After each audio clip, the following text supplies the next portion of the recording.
భద్రాద్రి కొత్తగూడెం జిల్లా పినపాక మండల కేంద్రంలో కళ్యాణ లక్ష్మి షాదీ ముబారక్ చెక్కుల పంపిణీ కార్యక్రమం నిర్వహించారు. ఈ కార్యక్రమానికి ముఖ్య అతిథిగా విచ్చేసిన పినపాక ఎమ్మెల్యే పాయం వెంకటేశ్వర్లు 31 మంది లబ్ధిదారులకు చెక్కులను పంపిణీ చేశారు. ఆయన మాట్లాడుతూ పేదింటి యువతలను ఆదుకునేందుకు ఈ పథకాలు అమలు చేస్తుందని పేర్కొన్నారు. పేదలకు 200 యూనిట్లు విద్యుత్ ఉచితంగా ఇచ్చిన ఘనత కాంగ్రెస్ ప్రభుత్వానిదే అని అన్నారు.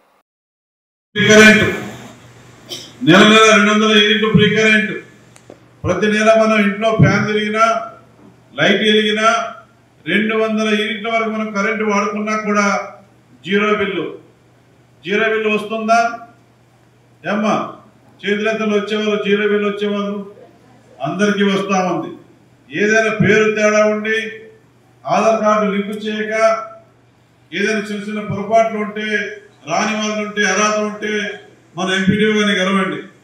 ఎంపీడీఓ గారిని గెలిస్తే ఆ పథకం సరిచేసి నెల 200 యూనిట్ల ఫ్రీ కరెంటు ఆ పథకంలో మరి మీ పేరు నమోదు చేయించి మీకు ఆ పథకం వర్తించే విధంగా ఆర్థికంగా మీకు మరి వాళ్ళ బాధలు తొలగించే దానికోసమే 200 యూనిట్ల ఫ్రీ కరెంట్ వచ్చింది.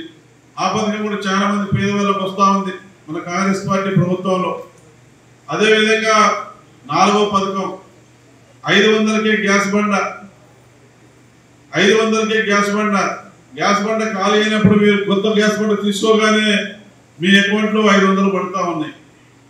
కొంతమందికి ఒకటి పడకపోతే బ్యాంక్ అకౌంట్ తేడా ఉన్నా మీ పేరు తేడా ఉన్నా ఆధార్ కార్డు లింక్ చేయకపోయినా ఇవన్నీ కొన్ని చిన్న చిన్న ప్రాబ్లమ్స్తో ఒకటి పడని కూడా ఉండొచ్చు. ఉండమని అనట్లా అర్హత ఉన్నా కూడా అటువంటి ఏమన్నా చిన్న చిన్న పొరపాటు సరి చేయించుకోండి అధికారులతో కలిసి. ఆ రకంగా 500 గ్యాస్ బండ మన గవర్నమెంట్ ఇస్తా ఉంది. ఇవే కాకుండా ఇంకా 5వ పథకం సన్న బియ్యం పథకం మొన్న ఏప్రిల్ 1వ తారీఖు అమలైంది. సన్న బియ్యం పథకం అనేది మన పినపాక మండలంలో ఎక్కువగా రైతులు రైతు కూలీలే ఉన్నారు, భూమి లేని పేదలు ఉన్నారు.